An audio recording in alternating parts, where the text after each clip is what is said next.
কেমন আছিস তুই? এই চলছে, আর কি বলবো বল। বৌদি, তোমার কাছে 2000 টাকা হবে? আসলে দাদার কাছে গেছিলাম, ও বললো ওর কাছে নেই, ও বললো তোমার থেকে নিয়ে নিতে।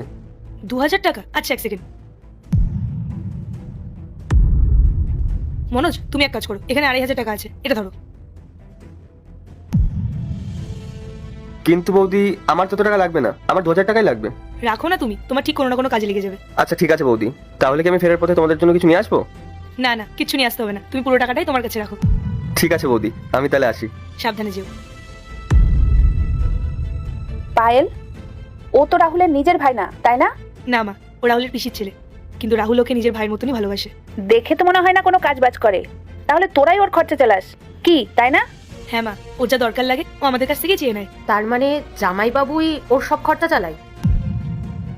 হ্যাঁ রে পূজা, আমারও তাই মনে হয়। তোমরা এমন ভাবে কেন বলছো?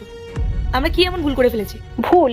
আরে ও যখন রাহুলের নিজের ভাই না, তাহলে তোরা কেন ওর সব খরচা চালাস? ওর খরচা তো ওর বাবা মা চালাবে, কি তাই না? এসব তুমি কি বলছো মা? রাহুলের তো নিজের কোনো ভাই নেই, আরো ছোটবেলা থেকে মনোজকে নিজের ভাইয়ের মতো ভালোবেসে এসেছে। তো নিজের ভাই ভাবা আর নিজের ভাই হওয়া, এই দুটোর মধ্যে না অনেক পার্থক্য আছে। শোন মা, আমার হাতে যদি এই সব কিছু থাকতো না, তাহলে এত কিছু আমি কোনোদিনও হতে দিতাম না। আরে আমি নিজের ভাইকেই টাকা দিতাম না, আর ও তো কোন দূর সম্পর্কের ভাই। নিজের ভাইকেও দিতে না? কিন্তু কেন মা? আরে কেন মানে, আমি যখন টাকা ইনকাম করছি, তাহলে সেই টাকার উপর শুধু আমারই অধিকার আছে। আমি অন্য কাউকে কেন টাকা দিতে যাব? আর তুই যে ছেলেটাকে শুধু শুধু টাকাগুলো দিয়ে দিলি, তুই তো নাও দিতে পারতিস, তুই নিজের কাছে রেখে দিতিস। তুই টাকাগুলো এমন একজনকে দিলি যার এই টাকার উপর কোনো অধিকারই নেই। ভালো কথা বলছি, শোন, তুই জামাইয়ের সাথে কথা বল, আর তুই যত তাড়াতাড়ি পারিস ওকে এই বাড়ি থেকেই বার করে দে।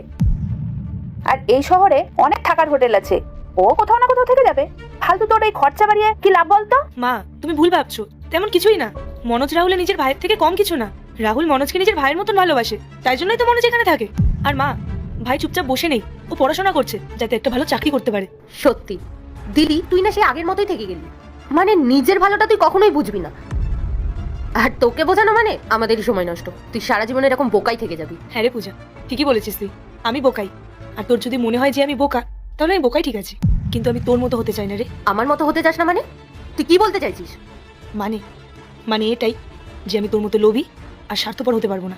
তুই তো নিজের সংসারটাই গুছিয়ে রাখতে পারিসনি, নিজের হাজবেন্ডকে ডিভোর্স দিয়ে নিজের বাপের বাড়িতে এসে পড়ে আছিস, আর তুই আমাকে শেখাচ্ছিস যে আমি আমার সংসার কিভাবে চালাবো। আর মা, তোমার কি নিজের ছোট মেয়ের সংসার ভেঙে শান্তি হয়নি যে তুমি আবার আজকে নিজের বড় মেয়ের সংসার ভাঙতে চলে এসেছো? তোমরা এই দুজন মিলে যে আমাকে কুমন্ত্রটা দিচ্ছ না যাতে আমি ওদের দুই ভাইকে আলাদা করে দিই, তাহলে শুনে রাখো তোমরা, আমি এটা কখনোই করবো না। আরে আমি তো